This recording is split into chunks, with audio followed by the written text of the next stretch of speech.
pas besoin d'être un super-héros pour sauver la planète.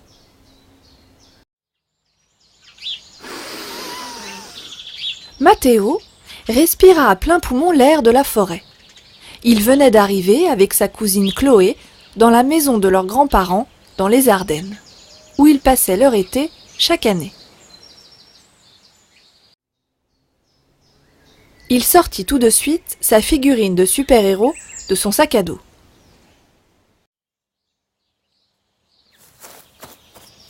Et se mit à courir à travers le jardin en la faisant voler.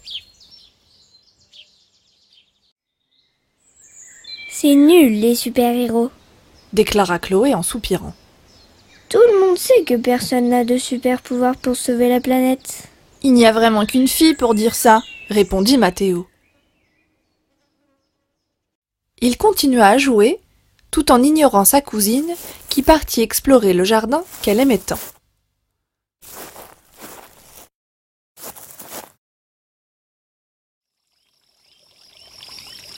La jolie maison de papy et mamie était située au bord d'une rivière, et régulièrement les enfants allaient pêcher avec papy ou se promener dans la forêt à la recherche d'animaux à observer.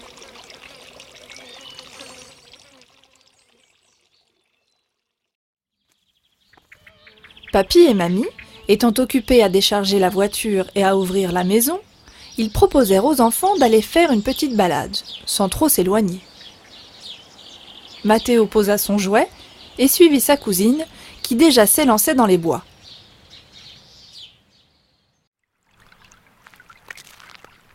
Comme papy leur avait appris, ils marchaient sans parler, pour ne pas effrayer les animaux. Ils longeaient la rivière, qu'ils connaissaient par cœur, espérant apercevoir un cerf en train de boire.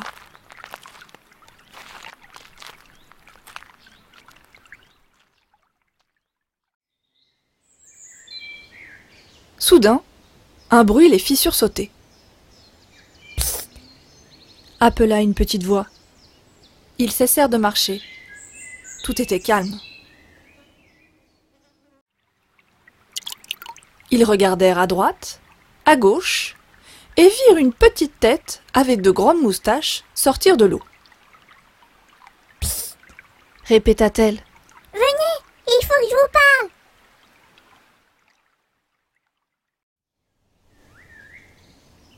Étonnés, les deux enfants s'approchèrent de la petite bête, qui sortit de l'eau en se dandinant.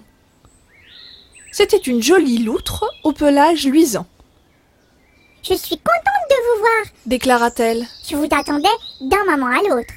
Je sais que vous venez toujours au premier jour de l'été. »« Tu es une loutre et tu parles !» s'exclama Chloé. « Bien sûr, tous les animaux parlent, » répondit la loutre en haussant les épaules. « Mais nous n'aimons pas beaucoup faire la conversation aux humains, sauf aux enfants de temps en temps, ceux qui sont le plus capables de voir les choses magiques et merveilleuses. Je m'appelle Cara. Ça vous dirait de faire une petite visite de la forêt avec moi ? »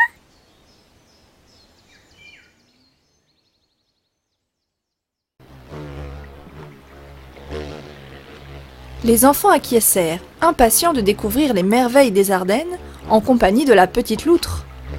Cara leur montra alors une jolie libellule qui survolait l'eau de la rivière et entama une gracieuse danse avec sa compagne. Puis ils virent apparaître un petit écureuil gourmand qui ramassait des baies tout en essayant de grignoter des pousses d'arbres.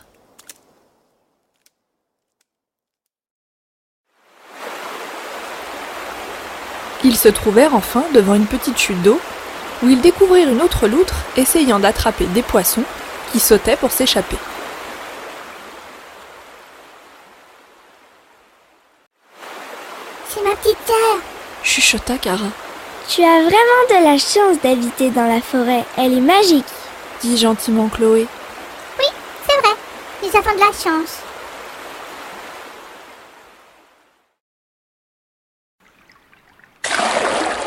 Et toute joyeuse, la loutre plongea soudain dans la rivière.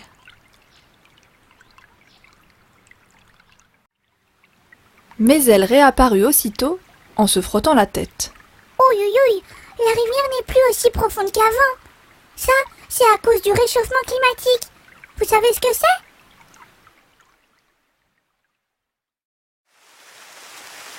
Oui, la température de la Terre augmente et du coup, il y a des catastrophes naturelles qui se produisent, comme les inondations ou la sécheresse. Répondit Chloé, très fière de savoir. C'est vrai. Lui dit Cara. Et la sécheresse, comme les inondations, détruisent notre belle forêt. La magie de nos habitats disparaît peu à peu.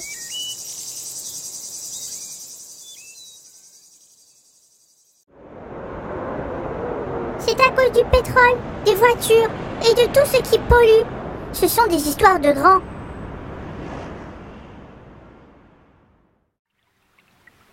Mais ce ne sont pas que des histoires de grands. Vous, les enfants, avez le pouvoir de nous sauver. Comment? Tu veux dire comme un super-héros?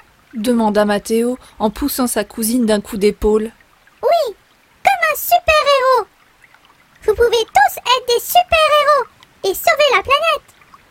Il faut adopter quelques réflexes simples et surtout donner l'exemple aux adultes.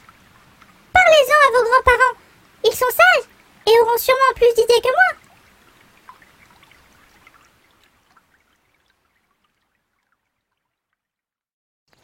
Un bruit de pas se fit entendre.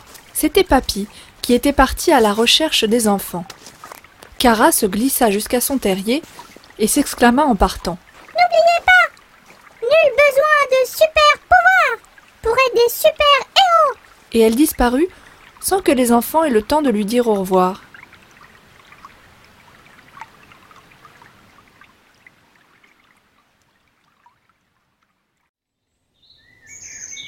Papy les appelait et ils se précipitèrent dans ses bras. « Papy, il faut qu'on te raconte ce qui vient de nous arriver, tu nous croiras jamais !» « Ah bon? Racontez-moi ça !» Le vieil homme les prit chacun par la main, et en marchant vers la maison, les enfants racontèrent l'extraordinaire rencontre qu'ils venaient de faire.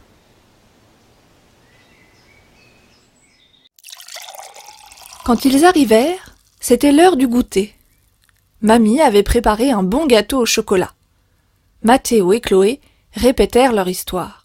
« Comment peut-on les aider, mamie ?» demanda Chloé. « Mais vous le faites déjà un peu, » répondit Mamie. « Savez-vous pourquoi on ne mange pas de pommes au printemps et de fraises en hiver ? »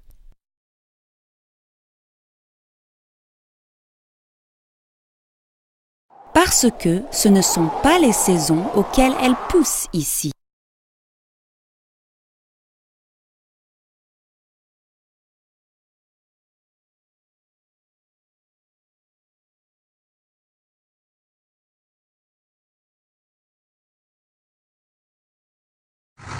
Si on les achète hors saison, les fruits viennent de très loin, en avion, puis en camion. Il faut beaucoup d'énergie pour les transporter et cela nuit à la planète. N'allez-vous pas à l'école à vélo? Renchérit Papy.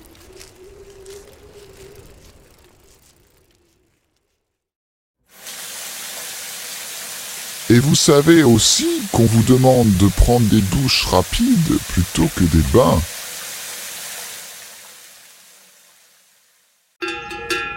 Et c'est pour cela qu'on n'achète pas de viande ni de fromage sans vérifier que les animaux qui nous les donnent ont mangé de l'herbe et non du soja cultivé en Amazonie.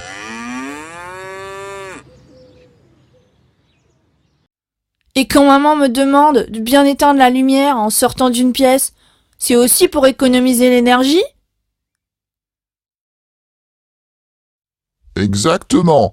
L'énergie, c'est le super pouvoir de la planète. Et Cara avait raison. Il faut l'économiser. Vous, les enfants, vous avez ce pouvoir entre les mains. Si vous vous mettez tous ensemble pour préserver l'énergie de notre planète, le résultat sera phénoménal. Dis-moi, Papy, crois-tu qu'on pourrait aller expliquer tout ça à Cara pour la rassurer? Bien sûr. Mais d'abord, il faut goûter au bon gâteau que votre grand-mère a préparé. Les enfants dégustèrent leur goûter. Puis, en remerciant leur mamie, ils se précipitèrent dehors à la recherche de Cara. En arrivant non loin de son terrier, ils appelèrent doucement. Entendant son nom, la jeune loutre sortit la tête et, reconnaissant Mathéo et Chloé, leur sourit aimablement. Vous êtes de retour? Oui, nous voulions te rassurer. Les enfants vont sauver la planète. La nature est si belle que nous allons la préserver. En entendant ces mots, tous les animaux de la forêt cachés aux alentours se mirent à applaudir. Des cerfs, des écureuils, des loutres, des renards, des hérissons, des sangliers, des coucous et une multitude d'autres oiseaux les entourèrent et crièrent des Bravo! Bravo! Bravo!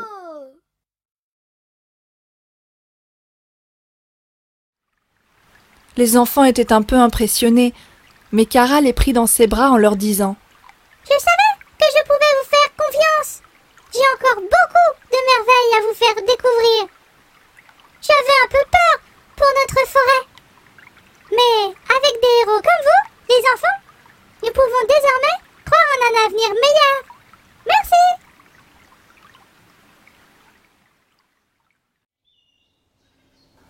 Emplis de fierté et se sentant investis d'une importante mission, les enfants rejoignirent leurs grands-parents. Ils mirent à profit leurs vacances pour rallier un maximum d'enfants à leur cause.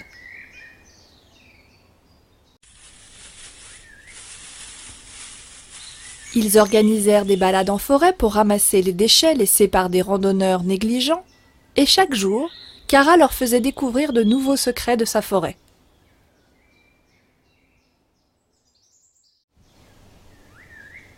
Mathéo abandonna sa figurine de super-héros. À présent, il n'en avait plus besoin. Ils étaient des héros eux-mêmes, motivés et prêts à tout changer pour sauver la planète.